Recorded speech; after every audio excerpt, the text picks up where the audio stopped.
ஆமேன். நல்ல ஒரு சத்தமா ஹல்லேலூயா சொல்லலாமா? ஆமேன். இயேசுவை கொண்டாடி கொண்டிருக்கிறோம். ஆமேன். ஆமாம், கர்த்தர் நம் நடுவில் இருக்கிறார். கர்த்தருடைய வேதம் சொல்லுகிறபடி நம்ம அவரை துதிக்கும் பொழுது அவர் நம் நடுவில் கடந்து வருகிற தேவன். ஹல்லேலூயா. அவருடைய நாமத்து நிமித்தமாக நம்ம கூடி வந்தாலே அவர் அந்த இடத்துக்கு வந்துடுறாராம். ஆமேன். 2-3 பேர்னாலே அப்பா அங்கே வந்துடுறாரு. இத்தனை பேர் நம்ம இன்றைக்கி வந்திருக்கிறோம். நான் முழு நிச்சயமாக நம்புகிறேன் கர்த்தர் நம் நடுவில் இருக்கிறார். ஹல்லேலூயா, ஹல்லேலூயா. ரொம்ப சந்தோஷம் உங்களுக்கு முன்பாக நின்று கர்த்தருடைய வார்த்தையை பகிர்ந்து கொள்ள ஆண்டவர் எங்களுக்கு இந்த வாய்ப்பையும் சந்தர்ப்பத்தையும் அப்படினால நான் கர்த்தரை ஸ்தோத்திரிக்கிறேன். பாஸ்டர் அவர்களுக்கு நான் கர்த்தருக்குள்ள நன்றி செலுத்துகிறேன். கர்த்தருக்குள்ள இவ்வளோ நாள் ரொம்ப அழகான இந்த ஊழியத்தை நிறைவேற்றி கொண்டிருக்கிறார். எங்களை அழைத்த சிஸ்டர் பாஸ்டர் எல்லாருக்கும் நான் நன்றி சொல்கிறேன். ஆமென். Thank you so much. உங்களுக்கு முன்னாடி மறுபடியும் காலையில் என்னுடைய கணவர் பேசினார். இப்போயும் நம்ம ஆண்டுடைய வார்த்தையை கேட்பதற்கு முன்பாக கண்களை மூடி ஒரு நிமிஷம் அப்பாவிடத்தில், ஆண்டவரே நீங்கள் என்னோட பேசுங்க அப்படின்னு நீங்கள் தனிப்பட்ட விதத்தில் அப்பாவோட ஆண்டுகிட்ட கேளுங்க. ஏசப்பா, எனக்கு உங்கள் சத்தம் கேட்கணும் அப்படின்னு ஆண்டுடைய சமூகத்தில் எல்லாரும் வாய்களை திறந்து, அப்பா நீர் எங்களோடு பேசும், உமக்கு சித்தமானவைகளை எங்களுக்கு அறிவியும், எங்களுக்கு போதியும், எங்களுக்கு கற்றுத்தாரும். கேட்கலாமா? எல்லாரும் வாய்களை திறந்து கேட்போம். ஆண்டவரே, இந்த நாளில் இந்த கூட்டத்திற்கு எங்களை கொண்டு வந்த நோக்கத்தினுடைய காரியத்தை எங்களுக்கு வெளிப்படுத்துங்கப்பா. காரியங்களை எங்களுக்கு கற்றுத்தாருங்கப்பா. எங்களுக்கு போதித்து எங்களை நடத்துங்க ஆண்டவரே. ஒவ்வொருவரும் வாய்களை திறந்து கர்த்தருடைய சமூகத்தில் கரங்களை உயர்த்தி பரிசுத்த ஆவியானவரை வெல்கம் பண்ணுவோமா? பரிசுத்த ஆவியானவரையுமே நாங்கள் வரவேற்கிறோம். பரிசுத்த ஆவியானவரே, இந்த இடத்தில் நீர் உலாவுகிறபடினாலுமே ஸ்தோத்திரிக்கிறோம். எங்கள் நடுவில் எங்களுக்காக எங்களுக்குள்ளே வாசம் பண்ணுகிற ஒரு தேவனாய் நீர் இருக்கிறபடியால் உமக்கு நாங்கள் நன்றி செலுத்துகிறோம். Thank you holy spirit of God. Thank you Jesus. என்ன சொல்ல வேண்டும், என்ன செய்ய வேண்டும், வழி நடத்தும் ஆவியானவரே. பாடலாமா? என்ன சொல்ல வேண்டும், என்ன செய்ய வேண்டும், வழி நடத்தும் ஆவியானவரே. உம் விருப்பம் இல்லாத இடங்களுக்கு செல்லாமல் தடுத்து நிறுத்தும் ஆவியானவரே. இல்லாத இடங்களுக்கு செல்லாமல் தடுத்து நிறுத்தும் ஆவியானவரே. வலது கை உயர்த்தி பாடலாமா? ஆவியானவரே, ஆவியானவரே, பரிசுத்த ஆவியானவரே, ஆவியானவரே, பரிசுத்த ஆவியானவரே, எங்களுக்குள்ளே வாசம் செய்யும் ஆவியானவரே. இந்நாளிலும் சித்தம் போல் நடத்தி செல்லுமையா. எங்களுக்குள்ளே வாசம் செய்யும் ஆவியானவரே. இந்நாளிலும் சித்தம் போல் நடத்தி செல்லுமையா. இப்போ நம்ம உற்சாகமாக பாட போகிறோம். ஆமென். நல்ல உற்சாகத்தோட கைகளை தட்டி சத்தம் உயர்த்தி பாட போகிறோம். இதே பாடலை எத்தனை பேர் ரெடியாக இருக்கீங்க என் கூட? ஆமென். நம்ம ஆண்டவர் இன்றைக்கு பாச சொல்லிகிட்டே இருந்தாங்க, நம்ம செலிப்ரேட் பண்ணணும். ஆமென். செலிப்ரேட்டில் சோர்வாக செலிப்ரேட் பண்ண முடியாது, தூங்கிக்கிட்டே செலிப்ரேட் பண்ண முடியாது, டயர்டாக செலிப்ரேட் பண்ண முடியாது. ஆமென். உற்சாகத்தோடு கைகளை தட்டி பாடலாமா? கைகளை தட்டி தேவ சமூகம் நல்ல முதல்ல ஒரு கை தட்டல் நம்ம ஆண்டவருக்கு. கர்த்தர் என்னோடு இருக்கிறார், கர்த்தர் என் நடுவில் இருக்கிறார். ஆமென். எங்களுக்குள்ளே வாசம் செய்யும் ஆவியானவரே. இந்நாளிலும் சித்தம் போல் நடத்தி செல்லுமையா. எங்களுக்குள்ளே வாசம் செய்யும் ஆவியானவரே.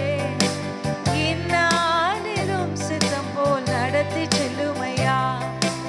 ஆவியானவரே, ஆவியானவரே, பரிசுத்த ஆவியானவரே, ஆவியானவரே,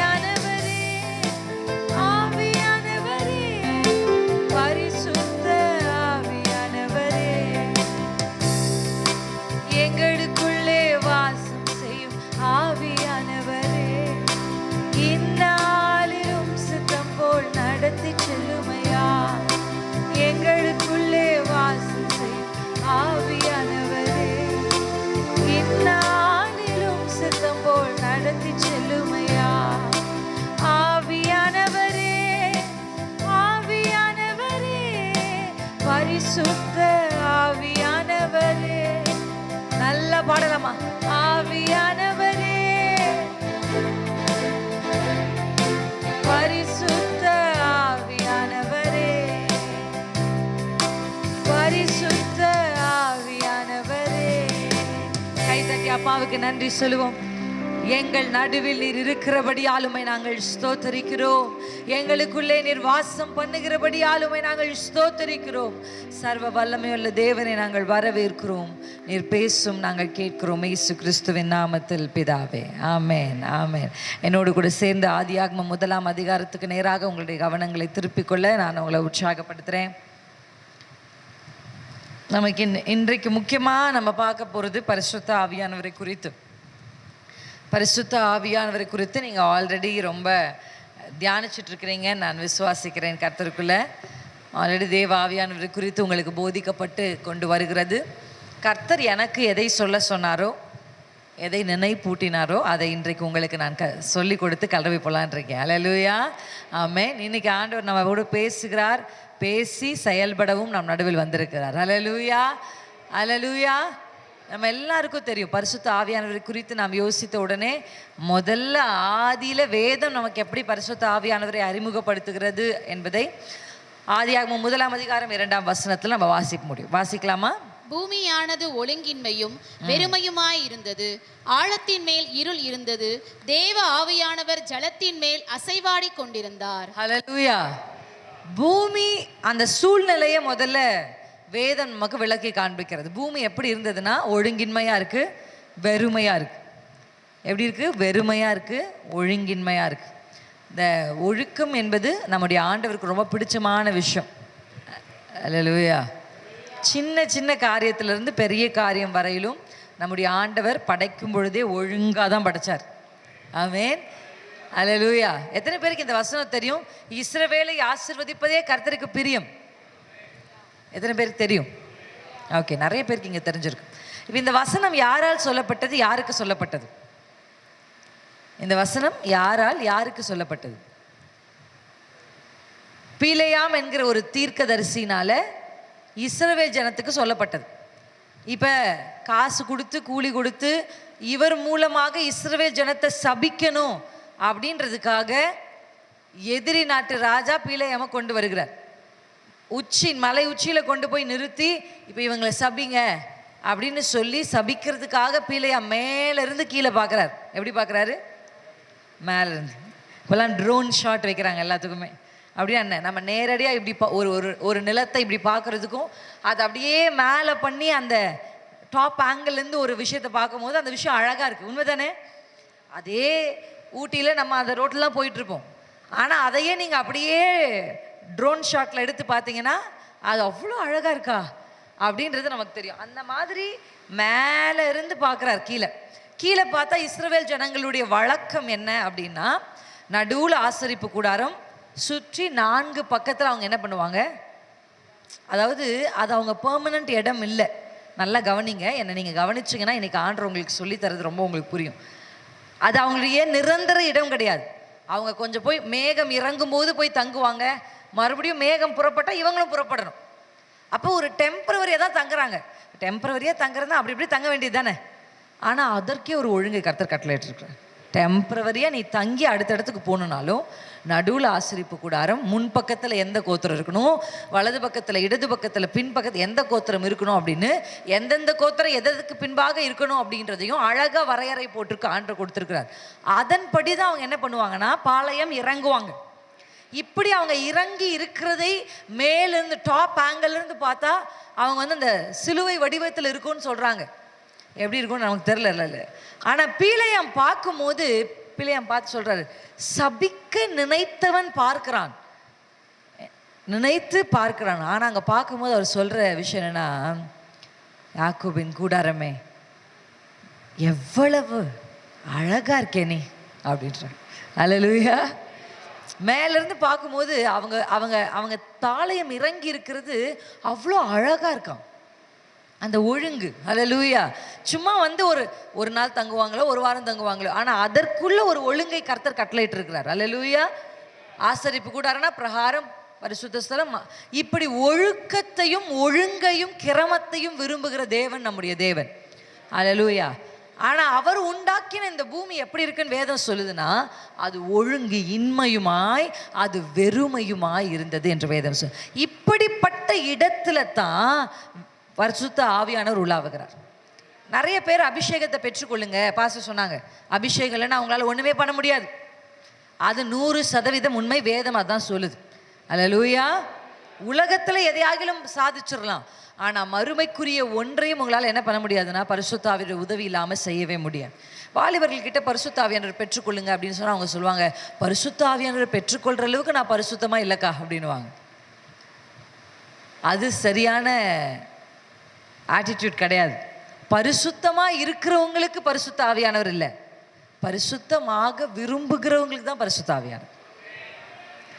Holy Spirit of God is not for the perfect person. பரிசுத்த ஆவியானவர் யாரு பெர்ஃபெக்ட்டா இருக்கிறாரு அவங்கள நிரப்புறேன்னு ஆண்டவர் தேடல. பூமி வெளுமையுமா இருக்கு, ஒழுங்கின்மையா இருக்கு, ஆனாலும் என் கர்த்தர் அதன் மேல் அசைவாடி கொண்டிருக்கிறார். ஹல்லேலூயா. அதாவது பெர்ஃபெக்ட்டா இருந்தாதான் நான் போவேன்னு சொல்ற ஒரு ஆவியானவர் இல்லை. ஹல்லேலூயா. இடம் கொடுத்து அங்க வருவார். ஹல்லேலூயா. எத்தனை பேருக்கு புரியுது? ஆமென். அதன் மேல் ஜலத்தின் மேல் அவர் அசைவாடி கொண்டிருந்தார். இந்த அசைவாடுதல்ன்ற வார்த்தையை குறித்து 2 வார்த்தை குறித்து தான் இன்னைக்கு உங்களோட நான் பேச போகிறேன். அல்லேலூயா. சீக்கிரமாக முடிச்சுட்டு நம்ம வீட்டுக்கு போயிட்டு கறி விருந்து சாப்பிடுவோம். செஞ்சுட்டு வந்தீங்களா இல்லை செய்யணுமா? போகும்போது தான் என்னத்தை எடுக்கன்னு யோசிச்சுட்டு இருக்கேன்னு யாராவது இங்கே உட்காந்துருக்கீங்களா? அவன் இயேசு நாமத்தில் நல்ல ஃபோக்கஸ்டாக ஆண்டோடைய வார்த்தையை கேட்பீங்க நான் இயேசுக்குள்ளே நம்புகிறேன். அல்லேலூயா. கர்த்தர் நல்லவர்.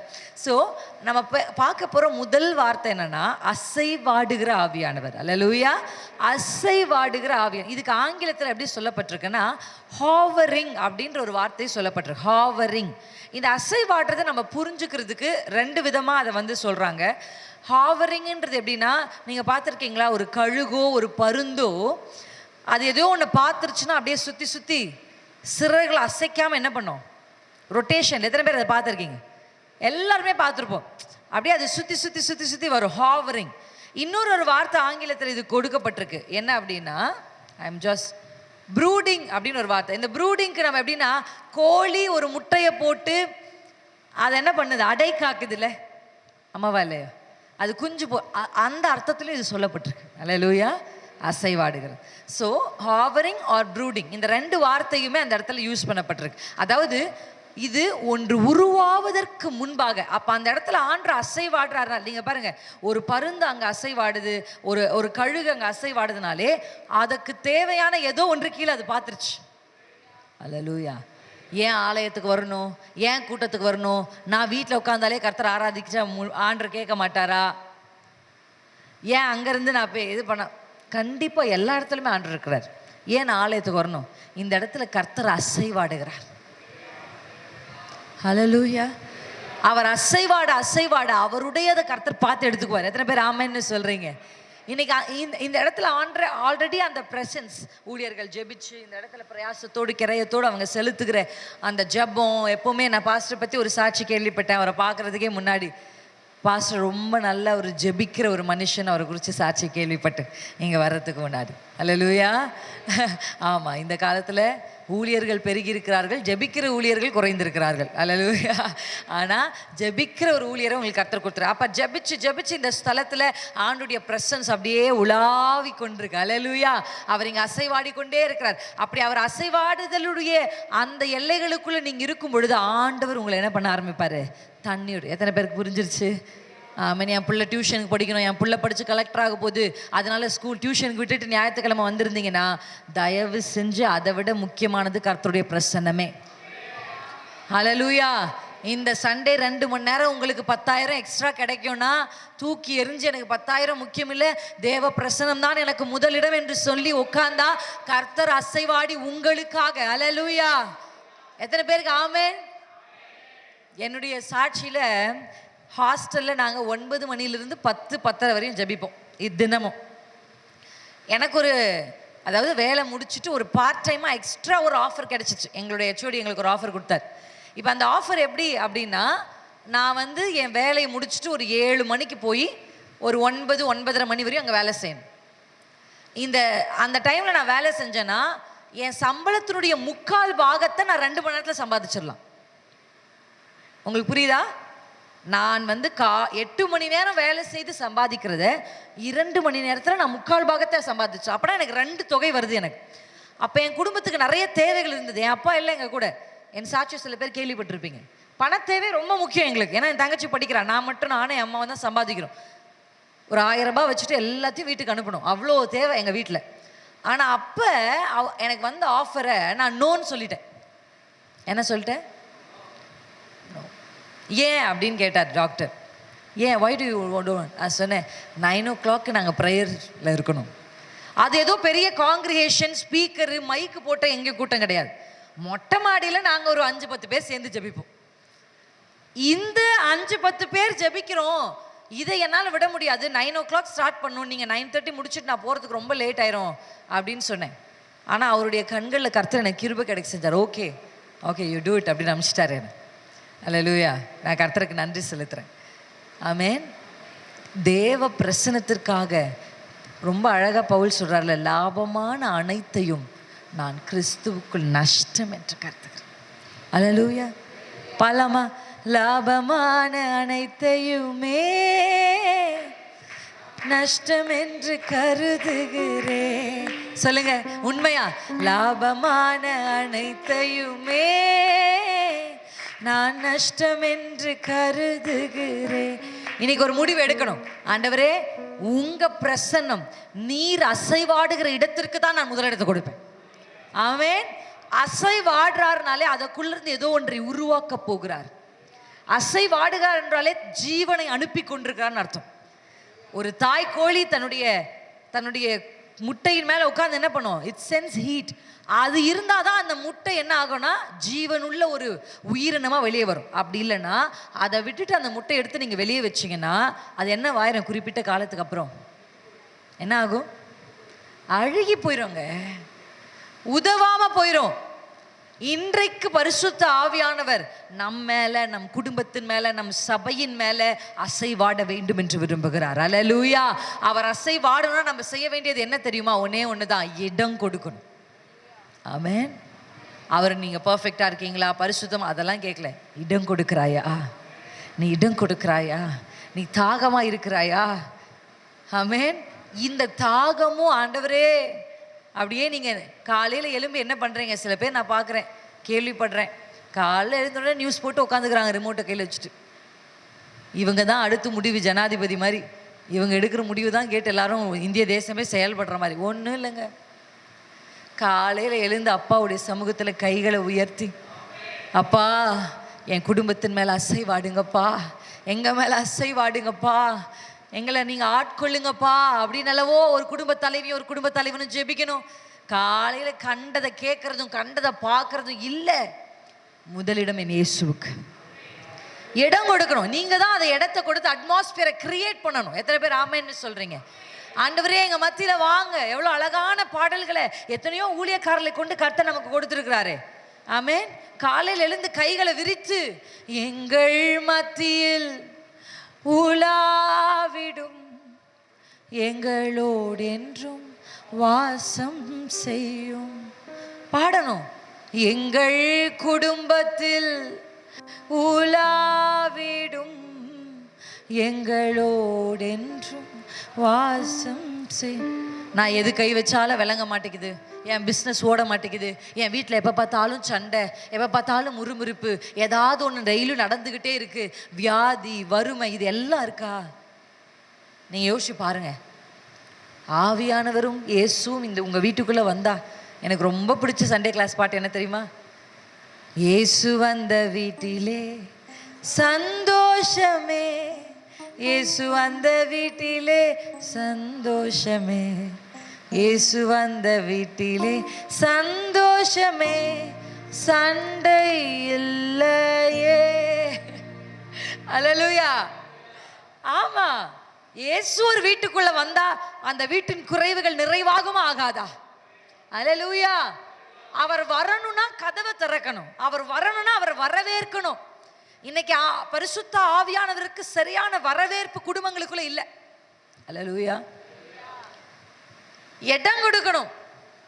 சேர்ல ஃபுல்லா துணி அழுக்கு மூட்டையை போட்டுட்டு அப்பா உட்காருங்கப்பா உட்காருங்கப்பான்னா அவர் எப்படி உட்காருவாரு?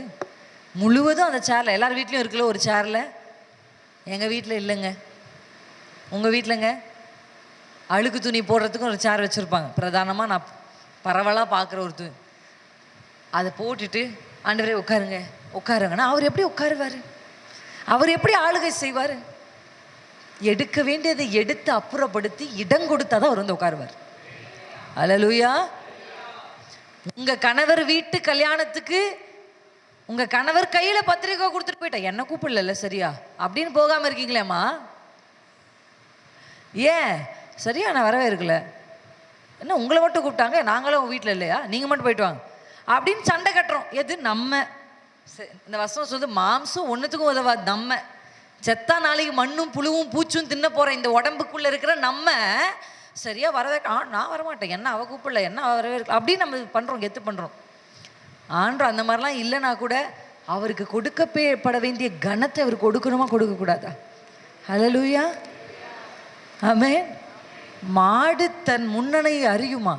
ஆண்டவர் கேட்கிறாரப்பா, நான் தேவனானால் என் கனம் எங்கேன்னு கேட்கிறார் ஆண்டவர். ஹல்லேலூயா. கனம் எங்கே? ஒருத்தர் ஹானர் பண்ணணும், ஆண்டவர் விரும்புகிறார், கனத்துக்கு அவர் பாத்திரர். ஹல்லேலூயா. காலையில் எழும்பி கைகளை உயர்த்தி நம்ம துதிக்கும் போது கர்த்தர் அந்த இடத்துல வந்து அசைவாடுவார். அது எவ்வளவு வெறுமையா இருந்தாலும், அது எவ்வளவு ஒழுங்கின்மையா இருந்தாலும், உங்க வீட்டில் எவ்வளவு போராட்டம் இருந்தாலும், ஆண்டவர் அசைவாட அசைவாட ஜீவன் உண்டாகும், அசைவாட அசைவாட நன்மைகள் உண்டாகும், அசைவாட அசைவாட எல்லா கெட்டு போகிறதுக்குள்ள ஜீவனை கொடுத்து கர்த்தரால் எழுப்ப முடியும். எத்தனை பேர் ஆமேன்னு சொல்றீங்க? ஆமென். அல்லேலூயா. இப்படி இதுக்கு ஒத்த ஒரு வசனத்தை நான் உங்களுக்கு காண்பிக்க போறேன். சேம் இது வந்து நம்ம தமிழ்ல வாசிக்கும் போது இது ரெண்டும் ஒத்து இருக்க மாதிரி தெரியாது, ஆனா எபிரேயத்துல வாசிக்கும் போது இந்த ரெண்டு வசனமும் ஒப்புமையா இருக்கு. அதுக்காக நீங்க எடுத்துக்கொள்ள வேண்டியது உபாகமம் 32ஆம் அதிகாரத்துக்கு நேரா உங்க கவனத்தை திருப்புங்க. உபாகமம் 32 10ஆம் வசனத்தை வாசிப்போம். பாழான நிலத்திலும் பாழான நிலத்திலும் ஊளையிடுதலுள்ள வெறுமையான அவாந்திர வெளியிலும் ஊளையிடுகிற வெறுமையான அவாந்திர வெளியிலும் அவர் அவனை கண்டுபிடித்தார். அவர் எவனை கண்டுபிடித்தார்? யார? நல்ல சத்தமா சொல்லுங்க. யாக்கோபை கண்டுபிடித்தார். அல்லேலூயா. இந்த இடத்துல அந்த வசனம் சொல்லப்பட்டிருக்கிற அர்த்தமும் அங்க வெறுமையும் ஒழுங்கின்மையுமா இருந்ததும் சேம். இந்த வசனமும் அந்த வசனத்திலையும் இந்த பாழான வெறுமையானன்ற வார்த்தை தான் எபிரேயத்துல சொல்லப்பட்ட அதே வார்த்தை. இப்ப அதே மாதிரி ஒரு இடத்துல மாத்திரம் அல்ல, இப்ப அந்த இடத்துல வாசிக்கிறோம், இப்படிப்பட்ட ஒரு இடத்துல இருந்து கர்த்தர் யாரை தேர்ந்தெடுத்தாராம்? யாக்கோபை தேர்ந்தெடுத்தார். அல்லேலூயா. யாக்கோபே, நீ இருக்கிற இடம் மோசமான இடமா இருக்கலாம், உன் கையை பார்த்தா உன் கையில வெறுங்கோல் இருக்கலாம், கூட பார்த்தா பக்கத்துல ஒருத்தருமே இல்லாம இருக்கலாம். எத்தனை பேருக்கு புரியுது? சுற்றியும் ஒண்ணுமில்ல, பாழான அவாந்தரமான வெறுமையான இடம் யாக்கோபு நிக்கிறது. சரி, கையிலையா ஏதாவது வச்சிருக்கியா 10-20ன்னு கேட்டா 10-20 கூட இல்லை. இந்த ரெபேக்கா அம்மா இருக்காங்களே, நல்ல பணக்கார வீட்டு அம்மா, பிறந்ததும் பணக்கார வீட்டில், வாக்கப்பட்டதும் பணக்கார வீட்டில். இந்த அம்மா தான் ஐடியா கொடுத்துச்சு, ஆமாவா இல்லையா? ஐடியா கொடுத்து எல்லா பிளான் எல்லாம் சரிதான், நினச்சது நடந்தது. ஆனால் இந்த யாக்கோபு போகும்போது எவ்வளோ சொத்து இருக்கு, இந்த 2 ஆடு மாடை பிடிச்சிட்டு போ, இந்த 2 வெள்ளி கட்டியை வச்சுக்கோ, இந்த எதையாவது ஒரு 10-20 நம்ம வீட்டில் அம்மாமாருங்க இருப்பாங்க, பார்த்துருக்கீங்களா? கடுகு டப்பால, அந்த டப்பால, இந்த டப்பால ஏதாவது ஒன்று போட்டு வச்சுருப்பாங்க. ஆமாம், தன் பிள்ளை போகும்போது இருந்தால், அதுவும் தாத்தா பாட்டினா எல்லாருக்குமே ரொம்ப பிடிக்கும், இங்கே இருக்கிறவங்களுக்கு பிடிக்கும்னு நினைக்கிறேன். அந்த காலத்தில் தாத்தா பாட்டி ரொம்ப நல்லா இருந்தாங்க. இந்த காலத்தில் தாத்தா பாட்டி புலம்பியே தள்ளுறாங்க. முடியல, தாத்தா பாட்டி பிள்ளைங்களாம் பிச்சுக்குது தலையில். என்னன்னா தாத்தா பாட்டி நாங்கள் எங்கள் காலத்தில் அப்படின்னு நீங்கள் ஆரம்பித்த உடனே பேரம்பேத்தி ஓடுறாங்க தெரிச்சு. உங்கள் காலத்தில் ஃபோன் வந்திருந்தா அம்மா நீங்களும் அப்படிதாம்மா இருந்திருப்பீங்க. கரெக்டா இல்லையா? இல்லை நாங்களாம் உங்கள் காலத்தில் இல்லை, அதனால நீங்கள் வந்துட்டீங்க.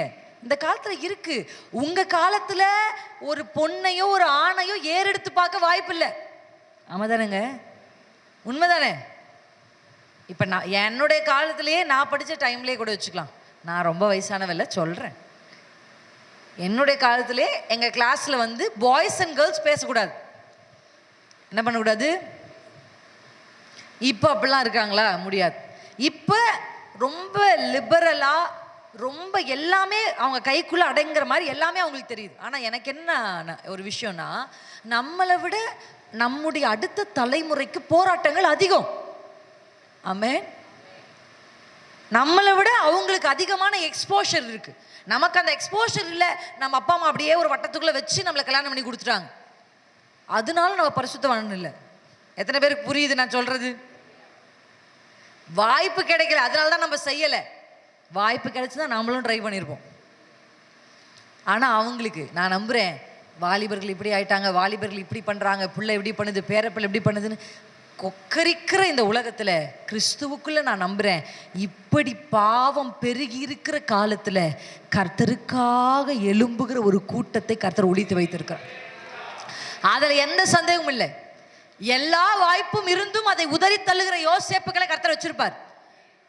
ஆமென். தன்னை சுற்றி எல்லாரும் செய்தும் தான் அதை செய்யாத தானியல்களை கர்த்தர் வச்சிருப்பார் உள்ள.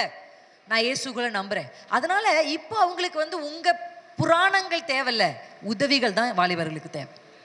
அல்லேலூயா. எனக்கு தெரியும்டா இந்த வயசுல கஷ்டம்தான், எனக்கு இது இல்லை, ஆனால் உனக்கு இருக்கு.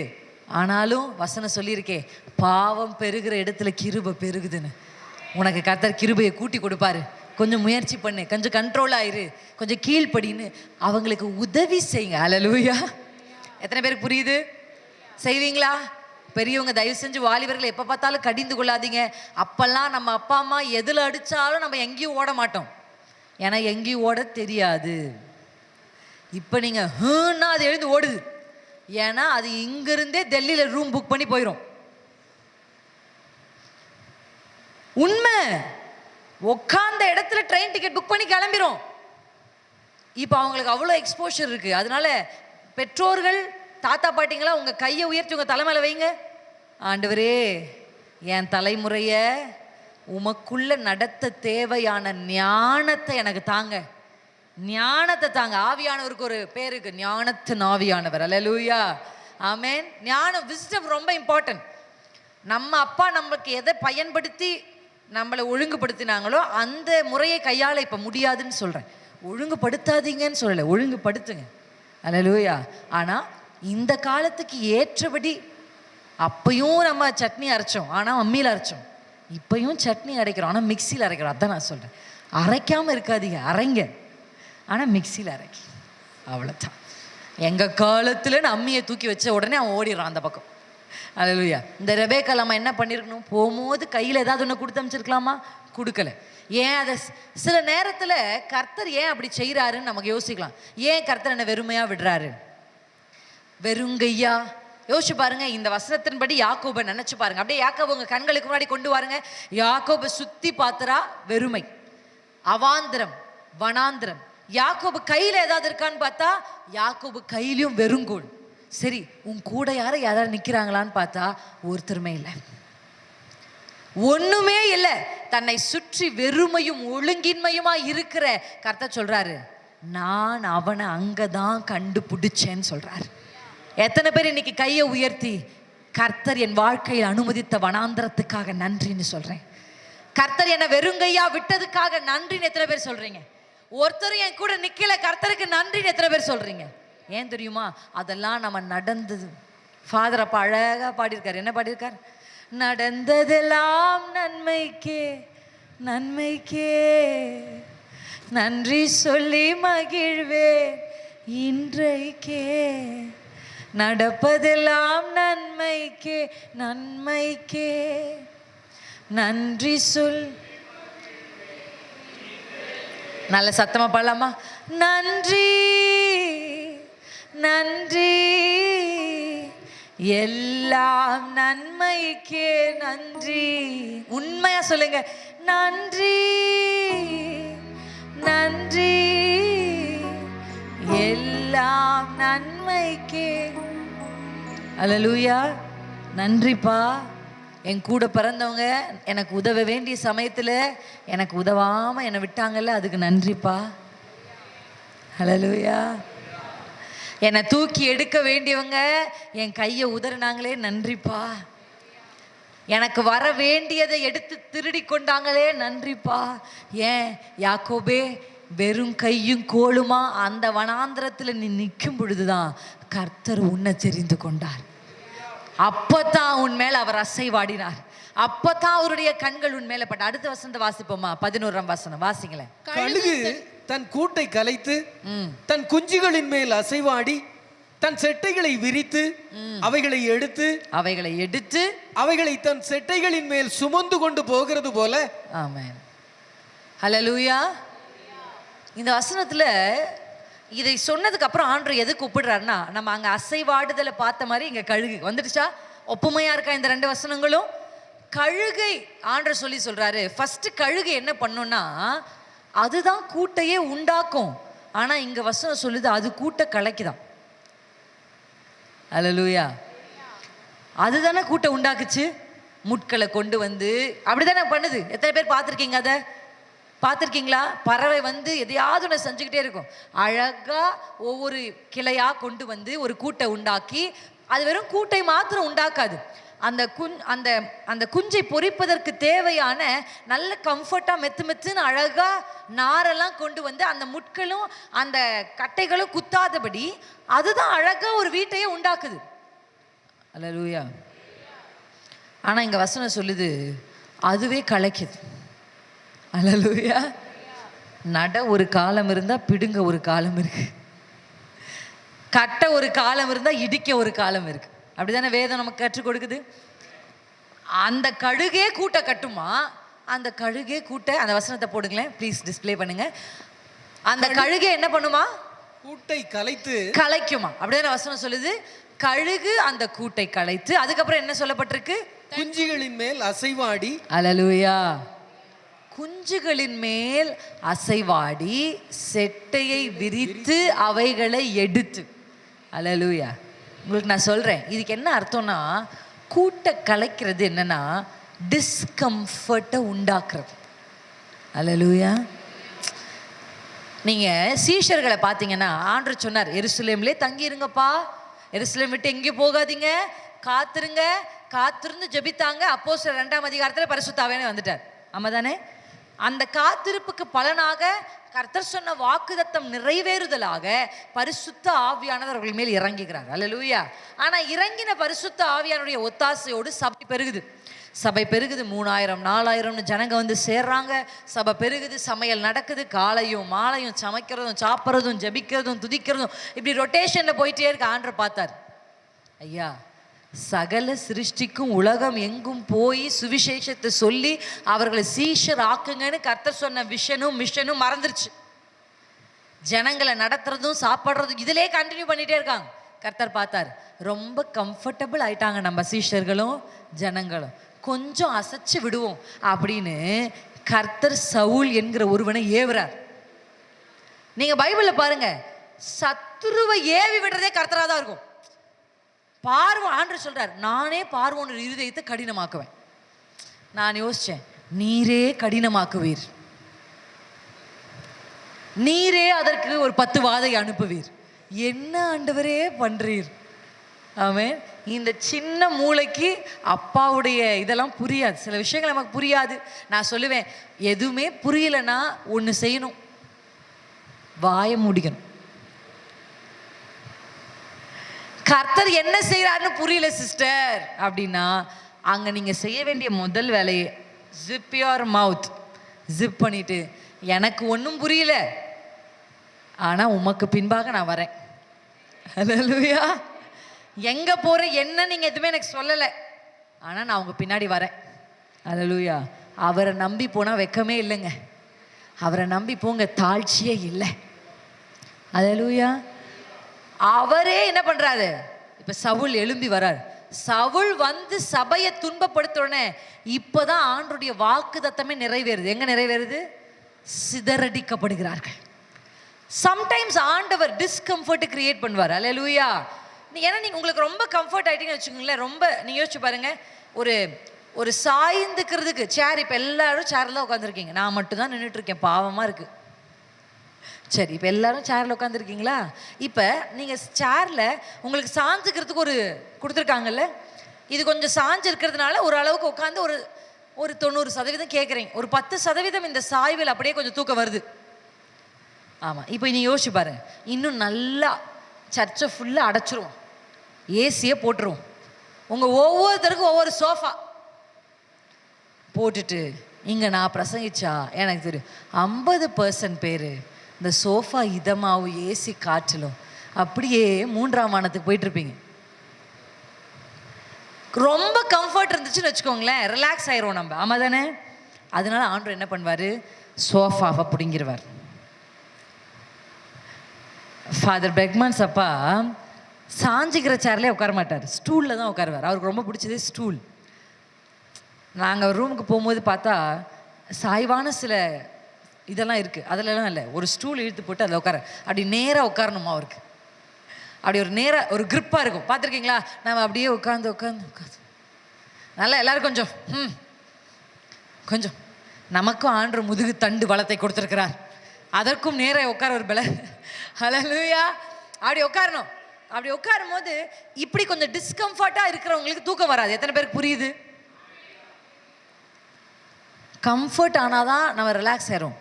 அதனால் இப்போ இந்த குஞ்சுகள் எல்லாம் அழகாக குஞ்சு பொறிச்சு செல்லமாக இருக்குது. உள்ள கழுகு வந்து சாப்பாடை கொடுக்க சாப்பிடணும், சக்கு இருக்கு. எத்தனை நாளைக்கு சக்கு புக்கு, எத்தனை நாளைக்கு நானே வந்து உனக்கு சாப்பாடு கொடுப்பேன், எலும்பு அப்படின்னு சொல்லி இந்த கழுகு என்ன பண்ணுமா தெரியுமா, தான் கொண்டு வந்து வச்ச அந்த பஞ்சு போல நாரை போல இருக்கிறதெல்லாம் முதல்ல எடுத்து தூக்கி வீசுமா.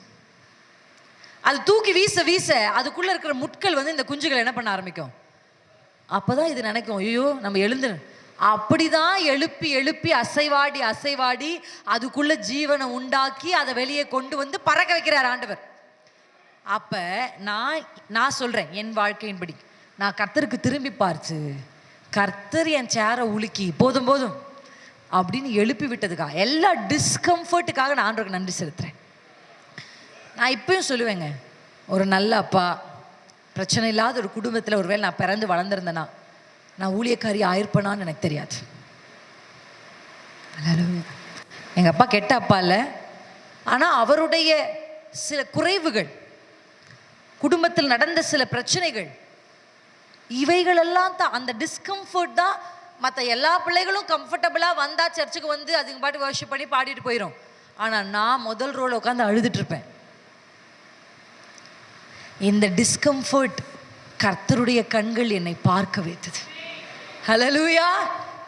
ஆபிரகாமுடைய சொத்து மதிப்பு உங்களுக்கு தெரியும்னு நினைக்கிறேன். எவ்வளோ மதிப்புன்னு நமக்கு தெரியல, ஆனால் பூமி கொள்ள முடியாத அளவுக்கு சொத்து ஆபிரகாமுக்கு இருந்தது. எத்தனை பேருக்கு ஆமென்? அந்த சொத்து மொத்தமாக கொஞ்சம் கொஞ்சம் மட்டும் அவங்களுக்கு கொடுத்துட்டு மொத்த சொத்து யாருக்கு வந்துச்சு? யாருக்கு வந்துச்சு? ஈசாக்கு. இப்போ மொத்த சொத்தும் 2ஆ பிரிஞ்சு யாருக்கு போகணும்? யாக்கோபுக்கும். ஆனால் யாக்கோபுக்கு என்ன தான் கிடச்சிச்சு? இப்போ மொத்தமாக யார்கிட்ட இருக்குன்னா ஏசா கிட்ட தான். ஏசாவை அப்படி பாருங்கள், இந்த பக்கம் யாக்கோபை பார்த்தோம்ல, இந்த பக்கம் ஏசாவை பாருங்கள். ஏசாவை பாருங்கள், அம்மா அப்பா அவர் கூட தான் இருக்காங்க. மனைவி, ஒரு மனைவி இல்லை, அம்மா அப்பாவுக்காக இன்னொரு மனைவி போய் கல்யாணம் பண்ணிட்டு வர்றார். மனைவிகள், பிள்ளைகள், சொத்துக்கள், எல்லா கல்லும் இருக்கு, ஆனால் கர்த்தருடைய கண்கள் மட்டும் இல்லை ஆயிஷா கிட்ட. அல்லேலூயா. இங்க ஒண்ணுமே இல்லை இவர்கிட்ட, ஆனா கர்த்தர் அவரை கண்டுபிடித்தார். கர்த்தருடைய கண்கள் அவர் மேல் வந்தது. எத்தனை பேருக்கு புரிஞ்சிச்சு? கை தட்டி அப்பாவுக்கு நன்றி சொல்லுங்க. கர்த்தாவே, நீர் எனக்கு உண்டாக்கின எல்லா எல்லா எல்லா டிஸ்கம்ஃபர்ட்டுக்காக. நல்லா புரிஞ்சுக்கோங்க, கர்த்தர் தாங்க நமக்கு எல்லாத்தையும் அனுமதிக்கிறார், செய்கிறார். அவர் அனுமதி இல்லாம உங்க தலையில இருக்கிற ஒரு முடி கூட கீழே விழாது. அல்லேலூயா, அல்லேலூயா. வசனம் சொல்லுது, தேவனிடத்தில் அன்பு கூறுவதற்கு சகலமும் நன்மையா நடக்கும், இல்லை நன்மைக்கு ஏதுவா நடக்கும் தான் இருக்கு. ரெண்டுக்கும் பெரிய வித்தியாசம். எல்லாமே நன்மையா நடக்கிறவங்களை பார்த்து பொறாமப்படாதீங்க. இயேசுவை தேட மாட்டேங்கிறாங்க, சர்ச்சுக்கு வர மாட்டேங்கிறாங்க, ஊழியத்தில் எதுவும் இருக்க மாட்டேங்கிறாங்க, அவங்களுக்கு நன்மையா நடக்குதே, எனக்கு தீமையா நடக்குதே. இல்லை சிஸ்டர், முடிவு நன்மைக்கு ஏதுவா இருக்கும். இப்போ வெறுங்கையா இருக்கலாம், இப்போ வனாந்தரம் இருக்கலாம், இப்போ கூட யாரும் இல்லாமல் இருக்கலாம், ஆனால் யாக்கோபே, உன்மேலே கர்த்தருடைய கண்கள் இருக்கிறதுனால 2 பரிவாரங்களோடு, ஒன்றுமில்லாமல் போன நீ 2 பரிவாரத்தோடு திரும்பி வருவ. அல்லேலூயா. எல்லாம் இருக்கிற ஏசாக்கு நீ பரிசு கொடுப்ப. எத்தனை பேருக்கு ஆமென்? எத்தனை பேருக்கு புரிஞ்சிச்சு? எத்தனை பேருக்கு புரிஞ்சிச்சு? எல்லாம் இருக்கிறவனுக்கு நீ கொடுக்கிற அளவுக்கு கர்த்தர் உன்னை உயர்த்துற காலம் வந்துருச்சு. அல்லேலூயா. ஏன் தெரியுமா? யாக்கோபின் மேலே ஒரு கழுகை போல கர்த்தர் அசைவாடினார். ஆண்டவர்கிட்ட சொல்லுங்க, எனக்கு ஒண்ணுமே இல்லைன்னா பரவாயில்ல, நீங்க என் மேல அசைவாடணும். என் குடும்பத்துல ஒண்ணுமே இல்லைனாலும் பரவாயில்ல, நீங்க அசைவாடணும். எதுவுமே இருக்கு இல்லைன்றது முக்கியம் இல்லை. நீர் அசைவாடினால் உருவாகும், நீர் அசைவாடினால் உண்டாகும். அல்லேலூயா. இன்னைக்கு அதை தான் ஆண்டவர் நமக்குள்ள செய்ய விரும்புகிறார். அல்லேலூயா. என் கூட சேர்ந்து பாடுங்க. அசைவாடும் அனலாக்கும் அக்கினி ஜுவாலையே. பாடலாமா? அசைவாடும் அனலாக்கும் எங்கள் அக்கினி ஜுவாலையே. நான் ஒருவன் மாத்திரம் மீந்திருக்க பாகாலின் படைகளை எதிர்த்திடுவேன். கைத்தட்டி. ஒருவன் மாத்திரம் மீந்திருக்க பாகாலின் படைகளை எதிர்த்திடுவேன்.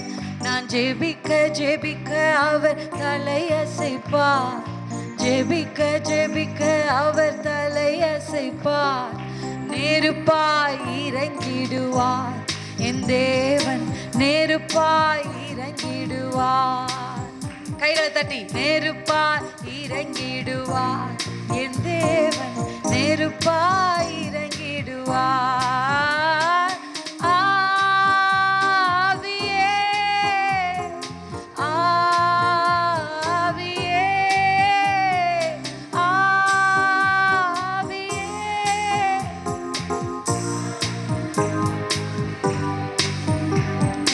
அசைவாடும் அனலாக்கும் எங்கள் அக்கினி ஜுவாலை. அசைவாடும் அசைவாடும் அனலாக்கும் எங்கள் அக்கினி ஜுவாலை. அல்லேலூயா. நீங்க பாடணும். உங்க வீட்டில் ரட்சிக்கப்படாதவங்க இருக்காங்க, உங்க குடும்பத்தில் ரட்சிக்கப்பட்டும் அனலுமின்றி குளிருமின்றி இருக்காங்க, குளிர்ந்த நிலைமையில் இருக்கிறாங்க. நீங்க பாடணும். நீங்க பாட பாட ஒரு தேசமே குளிர்ந்த நிலைமையில் இருக்கும் பொழுது எலியா ஒருத்த அனல் உள்ளவரா இருந்தார். நான் சொல்லுவேன், ஒரு தேசத்துக்கு ஒரு ஆள் அனல் உள்ளவரா இருந்தா மொத்த தேசத்தையும் அனல் உள்ளவரா மாற்ற முடியும். அல்லேலூயா. புதிய ஏற்பாட்டில் எப்பாப்பரா அப்படின்னு ஒருத்தர் இருந்தார். எப்பாப்பராவை குறித்து பவுல் சொல்லும்போது சொல்றாரு, எப்பாப்பரா உங்களுக்காக போராடி ஜெபிக்கிறான். எப்படி ஜெபிக்கிறாரு? ஒரு சபைக்கு ஒரு எப்பாப்பரா. அவர் எப்படி ஜெபிக்கிறாரு? போராடி ஜெபிக்கிறார். ஆனால் அந்த போராடின்ற வார்த்தைக்கு எனக்கு அர்த்தம் புரியாததுனால நான் ஆங்கிலத்தில் தேடி பார்த்தேன். ஆங்கிலத்தில் தேடி பார்க்கும்போது he is fervent in prayer அப்படின்னு இருந்துச்சு. fervent அப்படின்ற வார்த்தைக்கு என்ன அர்த்தம்னா அனல், அனலோட ஜெபிக்கிறார். இந்த ferventக்கு இன்னொரு வார்த்தை அதில் நான் பார்த்தேன். என்னன்னா கொதி நிலையில் இருக்காராம். யாரு? எப்பாப்பரா. எப்பாப்பரோட ப்ரேயர்ஸ் எப்படி இருக்குன்னா, ஒரு தண்ணீர் கொதிக்கிற நிலைமையில் இருந்தால் எப்படி இருக்கும்? அதுதான் எப்பாப்பரோட ஜெபம். அல்லேலூயா. தண்ணி இப்படி அசையாமல் ஒரு பாத்திரத்தில் வச்சுருக்காங்க. எல்லாருக்குமே கிச்சனில் நடந்திருக்கும். நம்ம தான் சுடு தண்ணி எடுத்து இப்படி வச்சுருப்போம், நம்மளே தெரியாமல் பிடிப்போம். அதை எத்தனை பேர் பண்ணியிருக்கீங்க? ஆனால் அந்த தண்ணி சுடு தண்ணி தான். ஆனால் அது அப்படியே அமைதியாக இருக்கும் பொழுது அது சுடு தண்ணியா பச்சை தண்ணியான்னு தெரியாதுங்க பார்க்குறவங்களுக்கு. இன்னைக்கு நமக்கும் அவங்களுக்கும் வித்தியாசமே தெரியலையே. நம்மளும் அவங்கள போலவே இருக்கோமே. ஏன்? கொதிநிலை கிறிஸ்தவர்கள் இல்லை. பார்த்தா பச்சை தண்ணியும் சுடு தண்ணியும் அப்படியே ஒரே மாதிரி தெரியுது. எப்பாப்பரா அப்படிப்பட்டவன் அல்ல. எப்பாப்பராவின் ஜெபம் அப்படிப்பட்டதில்ல. அவன் கொதிநிலையில் ஜெபிக்கிறவன். ஹல்லேலூயா. ஒரு தண்ணி கொதிச்சுச்சுன்னா அந்த தண்ணியில் போய் நீங்கள் கை வைப்பீங்களா? கொதிக்கிற நம்ம சின்ன பிள்ளை கூட அது பக்கத்தில் போகாது, பயப்படும். இன்னைக்கு யார் வேணாலும் நம்ம வீட்டுக்குள்ளே எதை வேணாலும் செஞ்சுட்டு போகிற ஒரு நிலையில் நம்ம இருக்கணும் இல்லை. ஒரு கொதிநிலை கிறிஸ்தவன், அக்கினி உடையவன், அபிஷேகத்தை உடைய ஒரு எலியா. எல்லா முழு தேசமே குளிர்ந்த நிலையில் இருக்கு. ஆனால் அக்கினி இறங்கி அந்த குளிர்ந்த நிலையை மாற்றினது. என் குடும்பத்தில் இப்படி இருக்காங்க, யாரும் எத்தனை நாளைக்கு புலம்ப போகிறீங்க? புலம்பல தள்ளுங்க. ஒரு குடும்பத்துக்கு ஒரு ஆள் போதும், ஒரு தேசத்துக்கு ஒரு ஆள் போதும், ஒரு சபைக்கு ஒரு பாப்பரா போதும். அவர்களை கொண்டு கர்த்தர் அந்த தேசத்தையும் அந்த சபையையும் அந்த குடும்பத்தையும் அனலுள்ளதாய் மாற்ற முடியும். அல்லேலூயா. அப்ப காலையில் எழுந்த உடனே தேவ சமூகத்தில் கைகளை விரித்து அசைவாடும் அனலாக்கும் எங்கள் அக்கினி ஜுவாலையே. அல்லேலூயா. பாடுனா கூப்பிட்டா வராம இருப்பாரா? கூப்பிட்டா வராம இருப்பாரா? அல்லேலூயா. ஓடி வருவார், தீவிரமாய் வருவார். எனக்கு அப்படி ஏக்கத்தோடு பாடுறவங்க இல்லைங்க, ஆசையா கூப்பிடுறவங்க இல்லைங்க. ஏதோ எல்லாரும் பாடுறாங்கன்னு பாடுறதும், அந்த பாட்டு எனக்கு நல்லா தெரியும்னு பாடுற கூட்டம் தான் இருக்கே தவிர, அதை உணர்ந்து உண்மையாய் பாடுகிற கூட்டம் இன்றைக்கு சபைகளில் குறைந்திருக்கிறது. ஹல்லேலூயா. நான் 2 வார்த்தை சொன்னேன், ஒரு வார்த்தை முடிச்சிட்டேன். கரெக்டாக டைமுக்கு தான் போயிட்டுருக்கேன்னு கர்த்தருக்குள்ளே நம்புகிறேன். ஹல்லேலூயா. எனக்கு time what's the time? 11:15. Okay okay, I'm confusing. Okay, இன்னும் கரெக்டாக 15 நிமிஷம் இருக்குது. கரெக்டாக முடிச்சு உங்கள் கையில் கொடுத்துருவேன். ஆமென். இன்னும் ஒரே ஒரு வார்த்தையை வாசிக்கலாமா எல்லாரும் என்னோடு சேர்ந்து? ஃபஸ்ட்டு நான் சொன்னேன் அசைவாடுகிறது. 2வது யோவான் 14:17. யோவான் 14:17. அந்த சத்திய ஆவியானவரை காணாமலும் அறியாமலும் இருக்கிறபடியால் அவரை பெற்றுக்கொள்ள மாட்டாது. அவர் உங்களுடனே வாசம் பண்ணி உங்களுக்குள்ளே இருப்பதால் நீங்கள் அவரை அறிவீர்கள். அல்லேலூயா. இங்க ஒரு வார்த்தை இருக்கு பாருங்க, உங்களுடனே வாசம் பண்ணி உங்களுக்குள் இருப்பதால். எல்லாரும் அந்த வார்த்தையை சொல்லலாமா? என்னுடனே வாசம் பண்ணி என்னுக்குள் இருப்பதால். சொல்லுங்க, என்னுடனே. இது இங்கிலீஷ்ல எப்படி சொல்லலாம்? With me, in me. Hallelujah. என் கூடையும் அவர் இருக்கிறாரு, எனக்குள்ளையும் அவர் இருக்கிறார். ஆமென். என் கூடையும் அவர் இருக்கிறார், எனக்குள்ளேயும் இருக்கிறார். ஆனா உலகம் அவரை அறியாது, நமக்கு அவர் தெரிவார். அல்லேலூயா. அல்லேலூயா. நம்ம அங்க பார்த்தோம் அசைவாடுகிற நிலையை பார்த்தோம், பரிசுத்த ஆவியானவர். இந்த பழைய ஏற்பாட்டெல்லாம் நீங்க பார்த்தீங்கன்னா நிறைய பேர் பரிசுத்த ஆவியினால் நிரப்பப்பட்டுன்ற வார்த்தை வருமா இல்லையா? சிம்சோன், சவுல், தாவீது, இப்படியெல்லாம் நிறைய மனிதர்கள் வேத புத்தகத்தில் பழைய ஏற்பாட்டில் ஆவியானவர் அவங்க மேலே வருவார், அவர்களை நிரப்புவார். ஒரு டாஸ்க் இருக்கும், அந்த டாஸ்க் அவங்க முடிப்பாங்க, முடிச்சோன்னே கிளம்பி போயிடுவார். ஆமென். அப்படிதானே? வருவார், டாஸ்க் முடிப்பார், கிளம்பிடுவார். ஆனால் முதல்ல வந்து போகிற ஆவியானவரை, இந்த வசனத்தை வாசிப்போமா? ஒரு வசனத்தை வாசிப்போம். யோவான் 1:33. நானும் இவரை அறியாதிருந்தேன், ஆனாலும் ஜலத்தினால் ஞானஸ்நானம் கொடுக்கும்படி என்னை அனுப்பினவர் ஆவியானவர் இறங்கி யார் மேல் தங்குவதை நீ காண்பாயோ அவரே பரிசுத்த ஆவியினால் ஞானஸ்நானம் கொடுக்கிறவர் என்று எனக்கு சொல்லி இருந்தார். அல்லேலூயா. இங்க ஒரு வார்த்தை வந்துச்சு, என்ன வார்த்தைன்னு கண்டுபிடிச்சிட்டீங்களா? நான் சொல்ல வர வார்த்தை தங்குவதை. அல்லேலூயா. Very good. தங்குவதை காண்பாயோ. அல்லேலூயா. புதிய ஏற்பாட்டுக்கு வரும்பொழுது இயேசு கிறிஸ்துவின் மேல பரிசுத்த ஆவியானவர் வந்து டாஸ்க் முடிச்சோடனே காலையில் வருவார், குருடர்கள்லாம் சுகமான உடனே, பிசாசெல்லாம் போன உடனே கிளம்பி போயிடுவார். அப்படி இல்லை. ஜீசஸ் கிரைஸ்ட் மேல பரிசுத்த ஆவியானவர் என்ன பண்ணார்? அது என்ன சொல்லுவாங்கன்னா இன்டுவெல்லிங், தங்கி இருந்தார். அல்லேலூயா. அசைவாடுகிறது ஒரு நிலை. இங்க அசைவாடுறாரு, நீங்களாம் இருக்கீங்க, okay, you enjoy the presence of God, you go. இங்க வரீங்க, கர்த்தருடைய பிரசன்னத்தை உணர்றீங்க, கிளம்பி போயிடுறீங்க. அது துவக்க நிலை. அடுத்த நிலை என்ன தெரியுமா? ஆட்கொள்ளுதல். நான் சொன்னேன், ஒரு கழுகு சுத்தி ஒரு எல்லையில வருதுன்னா அங்க தன்னுடைய எதையோ ஒன்று அது என்ன பண்ணும்? நீங்க பார்த்துருக்கீங்களா? சுத்தி வந்துட்டே இருக்கும். அப்புறம் ஒரு ஸ்விஃப்ட் எடுத்து போய் தனக்குரியதை படிச்சுட்டு வந்துடும். அது ஏன் சுத்துச்சுன்னா, அது ஏன் அப்படி அசைவாடுதுன்னா தன்னுடையதை எடுத்துக்கொள்ளத்தான். அப்படிதான் இங்கேயும் கர்த்தர் அசைவாடுகிறார். அவர் அசைவாடுவது எதற்காக? அசைவாடி விட்டு போயிடுவார், நீங்களும் உங்க வீட்டுக்கு போய் பழையபடி வாழ்றதுக்காகவா? இல்ல, அவர் அசைவாடுவதே உங்களை ஆட்கொள்ளத்தான். ஹல்லேலூயா. இன்னைக்கு நிறைய கிறிஸ்தவர்கள், ஆவிக்குரிய சபைக்கு வருகிறவர்கள் அசைவாடுகிற நிலையோடு கூட போயிடுறாங்க. தேர் எனஃப். அசைவாட்டிங்களா? எனக்கு ஃபீல் பண்ணேன். தேர் எனஃப் வித் ஃபீலிங். என்னங்க, இன்னைக்கு நான் கொஞ்சம் ஆண்டரை ஃபீல் பண்ணேன். ஃபீலிங் பத்தாதுங்க, அவருக்கு நீங்க மொத்தமா தேவை. நீங்கள் தேவனுடைய ஆலயம் என்று அறியீர்களா? தேவனுடைய ஆவியானவர் தங்குகிற ஆலயம் நீங்க தான்ப்பா. இன்னைக்கு ஆண்டவர் ஆட்கொள்ளணும்னு நினைக்கிறார். எத்தனை பேருக்கு புரிஞ்சிச்சு? அது அசைவாடும், அடுத்து அது ஆட்கொள்ளும். அல்லேலூயா. அதே போல பரிசுத்த ஆவியான அசைவாடுவார், அடுத்து நமக்குள்ளே நம்மோடே. அல்லேலூயா. இப்ப பாருங்க, இப்ப யோவான் ஸ்நானகனுக்கு சொல்லப்பட்டுச்சு. என்ன சொல்லப்பட்டுச்சுன்னா, நீ முன்னாடி போய் இயேசுவுக்கு வழியே, இப்ப இயேசு வருவாரு, நீ அவருக்கு ஞானஸ்தானம் கொடுக்கணும். நீங்க அவரை யோர்தான்ல அப்படியே கற்பனை பண்ணணும். எப்பவுமே பிரசங்கத்தை கேட்கும் போது, வேதத்தை வாசிக்கும் போதும் கொஞ்சம் யோசிச்சு பார்க்கணும். அப்பதான் வேதம் கொஞ்சம் இன்ட்ரெஸ்டிங்கா இருக்கும், நமக்கு படிக்கவும் பிடிக்கும். ஆமென். நான் சொல்ல யோசிச்சு பாருங்க. ஒரு யோர்தானை யோசிச்சு பாருங்க. அப்படியே யோர்தானுக்கு நடுவுல நம்ம பாஸ்டர்ஸ்லாம் தண்ணிக்குள்ள நிக்கிற மாதிரி யோவான் ஸ்நானகன் நின்றுட்டு இருக்காரு. ஒரு ஆளா வந்து ஞானஸ்தானம் எடுத்துட்டு போயிட்டு இருக்காங்க. ஓகேவா? ஞானஸ்தானம் எடுக்க வர்றவங்களை கூட விரியன் பாம்பு குட்டிகள் என்றார். என்னையா இப்படியெல்லாம் கடுமையாக ப்ரீச் பண்ணால் கூட்டம் சேராது. கூட்டம் முக்கியம் இல்லை யோவான் ஸ்நானகனுக்கு. அல்லேலூயா. அவருக்கு குவான்டிட்டி எல்லாம் முக்கியம் இல்லை, அவருக்கு குவாலிட்டி தான் முக்கியம். ஆமென். உலகம் எவ்வளோ கூட்டம்னு பார்க்கும், கர்த்தர் எப்படி இருக்கிறார்கள்னு பார்ப்பார். அல்லேலூயா. வந்தாவா வர கட்டிப்போ.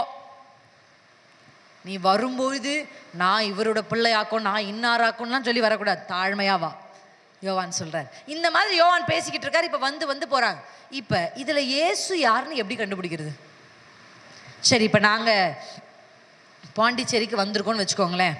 பாஸ்டர் உங்களை அனுப்புறாரு எங்களை ரிசீவ் பண்றதுக்கு. நான் இப்போ எங்களை டிவிலேயோ இதில் நீங்கள் பார்த்துருப்பீங்க.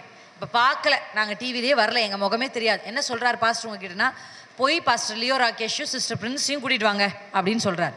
இப்போ நீங்கள் பாஸ்டர்கிட்ட என்ன கேட்பீங்க? எப்படி இருப்பாங்க கேட்பீங்களா? கேட்க மாட்டீங்களா? எந்த வண்டியில் வராங்க? ஆமாம் தானே? அங்கே எத்தனையோ ஆண் பெண் இருக்கிறாங்க. இதில் எப்படி பிரின்சி சிஸ்டரையும் பாஸ்டரையும் எப்படி கண்டுபிடிக்கிறதுன்னு நீங்கள் என்ன பண்ணுவீங்க? அந்த காலத்தில் மீடியாவும் இல்லை, ஒன்றும் இல்லை. ஏசு யாருன்னு யாருக்குமே. இப்போ எப்படி யோவான் கண்டுபிடிப்பார் ஏசு யார்? இதுக்கு ஆண்டவர் ஒரு வார்த்தையாக ஒரு அடையாளத்தை சொன்னார். என்ன? முடி நீளமாக இருக்கும், 6 அடி இருப்பார், ஆரஞ்சு கலர் அங்கி போட்டிருப்பார். இப்படிலாம் எதுவும் சொல்லலை. ஐயா, கிறிஸ்தவனின் அடையாளம் வெளிப்புறத்தை விட உள்ள என்ன இருக்கிறதுந்தா ஐயா. ஹல்லேலூயா, ஹல்லேலூயா. எத்தனை பேருக்கு புரியுது? ஆமென். அப்படின்னா இது முக்கியம் இல்லையா? நான் போட்டிருக்கிறேன். இது முக்கியம் இல்லையான்னு நான் சொல்லலை, இது முக்கியம்தான். இது தேவனுக்காக அல்ல, இது தேவனுக்காக, இது மனுஷருக்காக, இது ஒரு ஒழுக்கத்துக்காக, ஒரு டிசிப்ளினுக்காக, அவ்வளோதான். இது பரிசுத்தத்துக்கு அடையாளம் அல்ல, இது ஒரு ஒழுக்கத்துக்கான அடையாளம் தான், அவ்வளோதான். ஜஸ்ட் டிசிப்ளின், அவ்வளோதான். எனக்கு நானே பண்ணிக்கொண்ட ஒரு பிரதிஷ்டை, எனக்கு நான் இப்படி இருக்கணும்னு விரும்பின ஒரு விஷயம். அல்லேலூயா. ஆனால் கர்த்தர் என்ன அடையாளத்தை சொல்லி அனுப்புறாருன்னா, யாரு மேல ஆவியானவர் தங்குகிறத நீ பாப்பாயோ அவர் தான் இயேசு. பாஸ்டர் சொல்லி அனுப்புறாரு, நீங்க போங்க சிஸ்டர் இந்த பாஸ்டர் வெள்ளை சட்டை போட்டு வரேன்னு சொல்லியிருக்காரு அப்படின்னா, வெள்ளை சட்டையிலே எத்தனை சட்டை போட்டிருப்பாங்க? எத்தனை பேர் வெள்ளை சட்டை? ஆமாதானே? இப்போ நம்ம ஆண்டு ரொம்ப கிளாரிட்டிங்க. நம்ம ஆண்டு குழப்பத்தின் ஆண்டரே கிடையாது. அல்லேலூயா. எவ்வளோ அழகான ஒரு பாட்டு ஜோசப் ஆல்டன் எழுதியிருக்காங்க. ஆவியானவரே, அன்பின் ஆவியானவரே, வல்ல ஆவியானவரே. நீங்க பாடணும், நான் கொஞ்சம் கேப் கொடுத்தேன். பாடுங்க. தெளிவின் ஆவியானவரே, மகிமையின் ஆவியானவரே, அன்பின் ஆவியானவரே, நல்ல தெளிவின் ஆவியானவரே. தெளிவா ஆண்டவர் சொல்லிக் கொடுக்கிறார் யோவான். இப்ப அந்த தெளிவா பார்த்தோம், அவர் பார்க்கிறார். அவர் கண் பார்க்க யார் மேல் பரிசுத்த ஆவியானவர் தங்கினார்? அவர் தான் இயேசு. அல்லேலூயா, ஆமென். ஒருவேளை இந்த காலத்துல யோவான் இருந்தா பாடியிருப்பார் போல இருக்குது. இவர் நாமம் இயேசு கிறிஸ்து. கண்டுபிடிச்சிருப்பார், இவர் தான் இயேசு கிறிஸ்து, இவர் தான் இயேசு கிறிஸ்து. அடையாளம் என்ன? யார் மேல் ஆவியானவர் தங்குகிறார்? இன்றைக்கு கிறிஸ்தவர்களுக்கு அடையாளம் என்ன? ஆவிக்குரிய கிறிஸ்தவனுக்கு அடையாளம் என்ன? பரிசுத்த ஆவியானவர் உங்களுக்குள்ளும் எனக்குள்ளும் தங்கி இருக்கிறாரா? சபையில மட்டும்தான் உலாவாரா? சபையில மட்டும்தான் பிரசன்ஸ் ஃபீல் ஆகுதா? வீட்டுக்கு போனா அவரும் நீங்களும் யார் என்று தெரியாம வாழ்றீங்களா? அப்படி ஒரு லைஃப் ஒருவேளை நீங்க வாழ்ந்துட்டு இருக்கீங்கன்னா, இயேசு இதை பத்தி நிறைய பேசலாம், ஆனா நேரம் இல்லை, முடிக்க போறேன். ஆண்டவர் இன்றைக்கு ஒரு சிலர் ஆட்கொள்ள விரும்புகிறார். அதுக்கப்புறம் நீங்க பாருங்க, ஆஃப்டர் ஜீசஸ் கிரைஸ்ட் யார்கிட்டயும் ஆண்டவர் வந்து எதையோ ஒன்று செஞ்சு முடிச்சு கிளம்பி போக மாட்டார். இந்த நாள் வரைக்கும் உங்களுக்குள்ளும் எனக்குள்ளும் தங்கி இருக்கிறார்.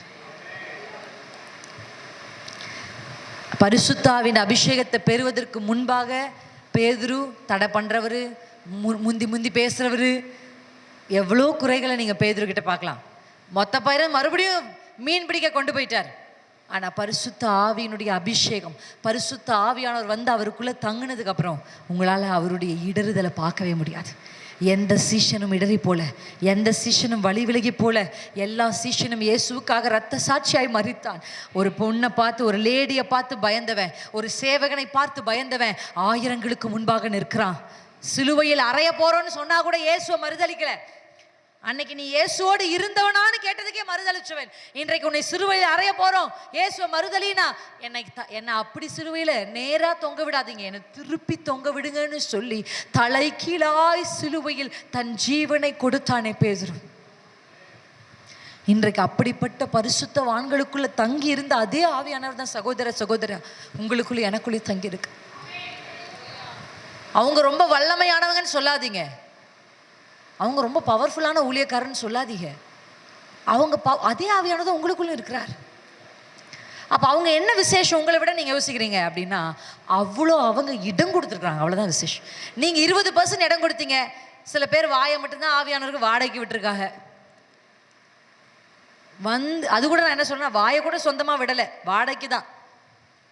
நாங்கள் அப்படியே கொஞ்சம் பேசுவோம், அது வரைக்கும் இருந்தால் போதும், அதுக்கப்புறம் போயிடணும். ஏன்னா நான் என் புருஷனோட சண்டை போடணும், என் பிள்ளைய கெட்ட வார்த்தையில் திட்டணும், என் பக்கத்து வீட்டுக்காருடைய கதைகளை பேசணும். அதனால அப்போ நீங்கள் இருக்காதீங்க ஆவியானவரே அப்படின்னு வாயவே வாடகைக்கு தான் விட்டுருக்காங்க பாரு நிறைய. ஏன் அந்த ஊழியக்காரர் அப்படி ஆண்டவர் வல்லமையாக பயன்படுத்துறாரு? அவங்க தொட்டா, நான் கேள்விப்பட்டேன் பாஸ்டர் நிறைய ஹீலிங் கிஃப்ட் உடையவர்னு. அப்போ அவர் தொட்டா எப்படி ஹீலிங் நடக்குது அப்படின்னா அவ்வளோ இடம் கொடுத்துருக்காரு. நீங்க இடம் கொடுத்து அவங்களை ஆட்கொள்ளுவார். நீங்க வாய் வரையும்னா வாய் வரையும் தான். என் கையை ஆட்கொள்ளுங்க, என் கால்களை ஆட்கொள்ளுங்க, என் உள்ளத்தை ஆட்கொள்ளுங்க, என் செயலை ஆட்கொள்ளுங்க, என் பேச்சை ஆட்கொள்ளுங்க, என் சிந்தை ஆட்கொள்ளுங்க. ரோமர் 8 எல்லாரும் வாசிக்கணும். எத்தனை பேர் ஆமென்னு சொல்றீங்க? ஆவிக்குரிய கிறிஸ்தவன் வாசித்து தியானிக்க வேண்டிய ஒரு புத்தகம் ரோமர் 8ஆம் அதிகாரம். கண்டிப்பாக வீட்டில் போய் வாசிச்சு பாரு. எனக்கு அது டைம் இல்லை சொல்கிறதுக்கு, அதனால பொதுவாக உங்களுக்கு சொல்கிறேன். இப்படி ஒவ்வொன்றுக்கும் நீங்கள் 10% இடம் கொடுத்தீங்கன்னா அந்த 10%க்குள்ளே தான் ஆண்டவர் உங்களுக்குள்ள கிரியை செய்வார். நீங்கள் 50% இடம் கொடுத்தா 50% தான். நீங்கள் 100% இடம் கொடுத்தா 100% அவர் உங்களை ஆட்கொண்டு கிரியை செய்வார். எழுந்து நிற்போமா தேவ சமூகத்தில். Thank you Jesus. ஹல்லேலூயா. 2 வார்த்தை உங்களுக்கு நான் சொல்லியிருக்கிறேன். ஒன்று அசைவாடுதல், ஆவியானவருடைய அசைவாடுதல். 2வது ஆட்கொள்ளுதல். Number 1 is hovering, number 2 is indwelling. Hallelujah. சொல்லுங்க, எனக்குள்ள தங்கி இருங்கப்பா, என் குடும்பத்துக்குள்ள தங்கி இருங்கப்பா, என் பிஸ்னஸ்ல நீங்க தங்கி இருக்கணும், என் வாழ்க்கையில நீங்க தங்கி இருக்கணும். நீங்க இல்லைன்னா எனக்கு ஒன்று வேண்டாம், நீர் தங்கி இருங்க. எல்லாரும் ஜெபிப்போமா? கொஞ்சம் சத்தத்தை உயர்த்தி, கொஞ்சம் சத்தமிட்டு ஜெபிங்க. நல்லா கொஞ்சம் சத்தம் போட்டு ஜெபிக்கலாம். கொஞ்சம் சத்தமாக ஜெபிங்க. ஆண்டவரே, என் மேல் அசைவாடும், என்னை ஆட்கொள்ளும். என் குடும்பத்தின் மேல் அசைவாடும், என்னை ஆட்கொள்ளும். என்னை அசைவாடும், ஆட்கொள்ளும். பரிசுத்த ஆவியானவரே, இடம் கொடுங்க. சொல்லுங்க, அப்பா நான் இடம் கொடுக்குறேன், நான் விட்டு கொடுக்குறேன், என் சிந்தையை விட்டு கொடுக்குறேன், என் கைகளில் இடம் கொடுக்குறேன், என்னுடைய முழு சரீரத்தையும் விட்டு கொடுக்கிறேன், என் இருதயத்தை விட்டு கொடுக்கிறேன், என் சிந்தனை செயல் பேச்சை விட்டு கொடுக்கிறேன், என் ஐம்புலன்களை விட்டு கொடுக்கிறேன். என்னை ஆட்கொள்ளுங்கப்பான்னு சொல்லுங்க, என்னை கண்ட்ரோல் பண்ணுங்கப்பான்னு சொல்லுங்க, என்னை நடத்துங்கப்பான்னு சொல்லுங்க. பரிசுத்த ஆவியானவரே, நீர் இல்லாமல் என்னால் இந்த பூமியில் வாழ முடியாதப்பா, உங்க உதவி இல்லாம என்னால இருக்க முடியாதப்பா. எனக்குள்ள தங்கி இருங்கப்பா. இயேசுவுக்குள்ளே தங்கி இருந்த அதே ஆவியானவர், இயேசுவை மரித்தோர்ந்து உயிர்த்தெழச் செய்த அதே ஆவியானவர் நமக்குள்ளும் இருக்கிறார், நமக்குள்ளும் இருக்கிறார். இயேசுவால் எதை செய்ய முடியுமோ உங்களாலே அதை செய்ய முடியும். அவர் செய்ததை விட அதிகமா கூட உங்களால செய்ய முடியும். ஷிபாபாதரா பாபாபாதரா கதரா நிகலதரதரலா ஷிகதரா பாபா. நல்ல அந்நிய பாஷைகளை பேசி ஒரு 2 நிமிஷம், 2 minutes தான் நமக்கு டைம். நல்ல அந்நிய பாஷைகளை சத்தமிட்டு பேசுங்க. வாலிப பிள்ளைய பேசு, சத்தமிட்டு பேசு, வெட்கப்படாம பேசுங்க. முதியவர்கள் பேசுங்க, முதியவர்கள் பேசுங்க.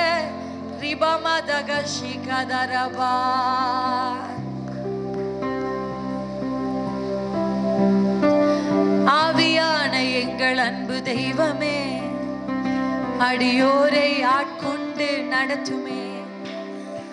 ஆவியான எங்கள் அன்பு தெய்வமே, அடியோரை ஆட்கொண்டு நடத்துமே. மறுபடியும் ஆவியான எங்கள் அன்பு தெய்வமே, அடியோரை ஆட்கொண்டு நடத்துமே. ஆவியான எங்கள் அன்பு தெய்வமே, அடியோரை ஆட்கொண்டு நடத்துமே. ஆட்கொள்ளும் எங்களை அனலாக்கும், ஆட்கொண்டு எங்களை அனலாக்கும். அன்பினால் எங்களை அலங்கரியும், அன்பினால் எங்களை அலங்கரியும். சொல்லலாமா? ஆட்கொண்டு எங்களை அனலாக்கும், ஆட்கொண்டு எங்களை அனலாக்கும். அன்பினால் எங்களை அலங்கரியும், அன்பினால் எங்களை அலங்கரியும். எப்படி நான் ஜெபிக்க வேண்டும், எதற்காக ஜெபிக்க வேண்டும், கற்றுத்தாரும் ஆவியானவரே. எப்படி நான் ஜெபிக்க வேண்டும்,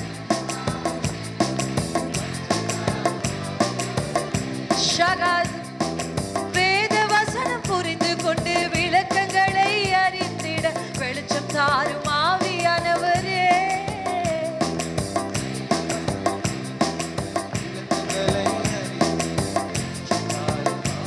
நல்ல சத்தமிட்டு பாடலாம். ஆவியானவரே, ஆவியானவரே, ஆவியானவரே, பரிசுத்த ஆவியானவரே. ஸ்ரீகதரபலதரபா, பரிசுத்த ஆவியானவரே. எதிரிகளின் சூழ்ச்சிகள், சாத்தானின் தீக்கணைகள் எதிர்த்து நிற்க பல வேண்டுமே. சாத்தானின் தீக்கணைகள் எதிர்த்து நிற்க பலன் வேண்டுமே. என் உடல் சோர்வு, பலவீனங்கள் நீங்கட்டும் இயேசுவின் நாமத்தில்.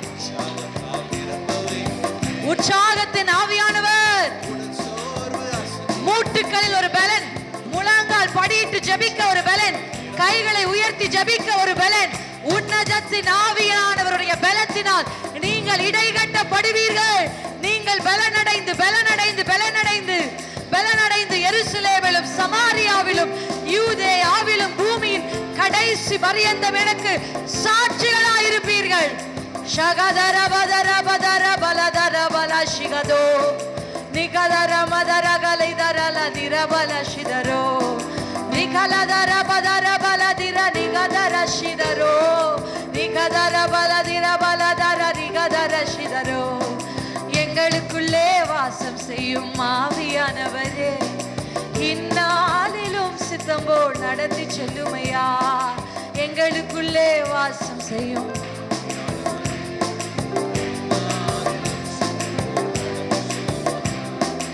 ஆட்கொண்டு எங்களை அனலாக்கும், ஆட்கொண்டு எங்களை அனலாக்கும். அன்பினால் எங்களை அலங்கரியும், அன்பினால் எங்களை அலங்கரியும். நல்லா ரிசீவ் பண்ணுங்க. கர்த்தர் என்னை ஆட்கொள்ளட்டும், என் குடும்பத்தை ஆட்கொள்ளட்டும், என் மேலே அசைவாடும், என் குடும்பத்தின் மேலே அசைவாடும். எல்லா ஒழுங்கின்மையும் வெறுமையும் மாற்றும். யாக்கோபை போல ஒண்ணுமே இல்லாம இருந்தாலும் ஆவியானவருடைய அசைவாடுதல் உன் வீட்டின் மேலே இருந்தால் எல்லாம் உடையவர்களாய் நீங்கள் மாறுவீர்கள், நீங்கள் மாறுவீர்கள். ரபபா ஷிகபதர பதரா நிபகதர பதிர பல ஷிகதரா ரிகபதரபா ஷிகபதரபா ரிகபதர ரிகபதர பதர பல ஷிகதரோ நிகபல திர பல ஷிகதர பதர பலோ நிரகல லிதர கல தரி பல ஷிதரலோ ஷிகதர திதர தர ரதர பபலதோ. பல கண்ணீரெல்லாம் எல்லாம் கம்ப்ளீட்டா மறையுதம்மா, கவலை கண்ணீரெல்லாம் கம்ப்ளீட்டா மறையுதம்மா, பயங்கள் நீங்குதம்மா, பரலோகம் தெரியுதம்மா. சொல்லுங்க, கவலை கவலை கண்ணீரெல்லாம் கம்ப்ளீட்டா மறையுதம்மா, பயங்கள் நீங்குதம்மா, பரலோகம் தெரியுதம்மா. அகிலமாளும் தெய்வம் என் அன்பு இதய கீதம், அகிலமாளும் தெய்வம் என் அன்பு இதய தீபம். பாடலாமா? இயேசு என்னோடு இருப்பத நினைச்சிட்டா என் உள்ளம் துள்ளுதம்மா, நன்றி என்று சொல்லுதம்மா, என் உள்ளம் துள்ளுதம்மா. எத்தனை பேர் சொல்வீங்க இயேசு என் கூட? இயேசு என்னோடு இருப்பத நினைச்சிட்டா என் உள்ளம் துள்ளுதம்மா, நன்றி என்று சொல்லுதம்மா, என் உள்ளம் துள்ளுதம்மா, நன்றி என்று சொல்லுதம்மா. ஒண்ணும் இல்லைன்ற கவலை இயேசுவின் நாமத்துல உங்களை விட்டு விலகுது. எதுவும் இல்லை, யாரும் இல்லை, என்னை சுற்றி ஒன்றும் இல்லை, ஆனா இயேசு உன்னோடு இருக்கிறார். அதை நினைத்துக்கொள், அதை நினைத்துக்கொள், அதை நினைத்துக்கொள். இயேசு உன்னோடு இருப்பதினாலே எல்லாம் உன் பின்பாக வரும். யாக்கோபே, யாக்கோபே, கர்த்தர் உன்னோடு இருக்கிறார். உன் வெறுங்கை இரு பரிவாரமாய் மாறும். ஒருவனாய் நீ போனால் பலரை உனக்கு கர்த்தர் கொண்டு வந்து சேர்ப்பார். இயேசு என்னோடு இருப்பத நினைச்சிட்டேன், என்னுள்ளோ துள்ளுதம்மா, நன்றி என்று சொல்லுதம்மா. வனாந்தரத்தின் நடுவிலும் நன்றி சொல்லு, பிரச்சனையின் நடுவிலும் நன்றி சொல்லு, அவாந்தர வழிகளில் நன்றி சொல்லு. இயேசு உன்னோடு இருக்கிறார். நன்றி சொல்லு மனமே, என் மனமே நன்றி சொல்லு. உபத்திரவத்தின் நடுவிலும், வியாதியின் நடுவிலும், தோல்வியின் நடுவிலும் இயேசு என்னோடு இருக்கிறார். அவர் என் மேல் அசைவாடுகிறார். அவர் எனக்குள்ளே உருவாக்குகிறார், எனக்காக உருவாக்குகிறார். ஷகதரபதரலதா நிகலத ரிபலதரா நிகலத ரிபலதரா நிகபதர. கண்ணை மூடி சொல்லுங்க, இயேசு என்னோடு இருப்பத நினைச்சிட்டா என் உள்ளம் துள்ளுதம்மா, நன்றி என்று சொல்லுதம்மா, நன்றி என்று சொல்லுதம்மா. அப்படியே ரெண்டு கைய வானத்துக்கு நேரா உயர்த்தி சொல்லுங்க, இயேசு என்னோடு இருப்பத நினைச்சிட்டேன், என் உள்ளம் பொங்குதையா, நன்றி என்று சொல்லுதையா.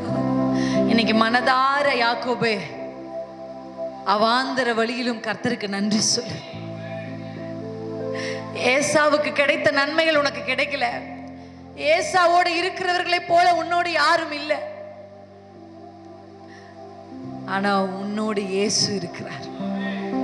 உன்மேலே அவர் இன்றைக்கு அசைவாடுகிறார்.